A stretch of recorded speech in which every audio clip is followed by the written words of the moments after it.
আসছে আগামী 12 ফেব্রুয়ারি জাতীয় সংসদ নির্বাচন উপলক্ষে আজ সন্ধ্যায় সিলেট হজরত শাহজালাল ও শাহপরান রহমতুল্লাহ আলাইহির মাজার জিয়ারত করেন বিএনপির চেয়ারম্যান জনাব তারেক রহমান ও তার সহধর্মিণী ডক্টর জুবাইদা রহমান।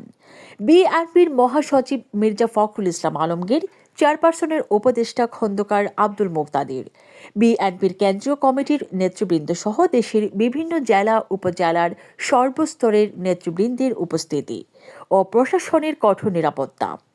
সেই সাথে সময় বাড়ার সাথে সাথে বাড়ছে বিভিন্ন পর্যায়ের নেতাকর্মীদের চাপ। এদিকে 22 জানুয়ারি সকাল 10 ঘটিকায় সিলেটের ঐতিহাসিক আলিয়া মাদ্রাসা মাঠ থেকে শুরু হবে নির্বাচনী সমাবেশ। উক্ত সমাবেশে প্রধান অতিথির বক্তব্য রাখবেন বিএনপির চেয়ারম্যান জনাব তারেক রহমান। বিশেষ অতিথির বক্তব্য রাখবেন মির্জা ফখরুল ইসলাম আলমগীর। সভাপতিত্ব করবেন আব্দুল কাইয়ুম চৌধুরী, সিলেট জেলা বিএনপি। সমাবেশকে সাফল্যমণ্ডিত করে তুলতে দেশের বিভিন্ন জেলা থেকে নেতৃবৃন্দ উপস্থিতি বাড়ছে। এ বিষয়ে বিস্তারিত ভিডিও চিত্র তুলে ধরছেন আমাদের সহকর্মী শামীম খান। আমরা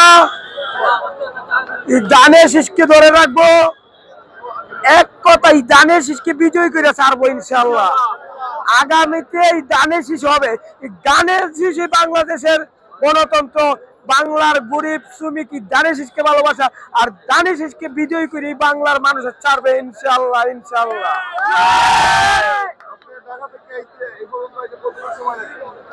এই কষ্টকে কষ্ট মনে করি না, এই কষ্ট করে লাভ নাই, কষ্টই আমার ভালোবাসা।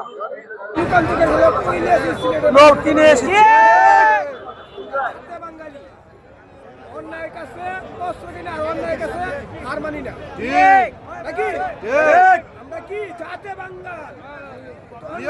ধারণ করি দানের শীষ, দানের শীষকে বিজয়ী করতে হবে ইনশাআল্লাহ ইনশাআল্লাহ। কাঁধ মিলে একসাথে দানের শীষ।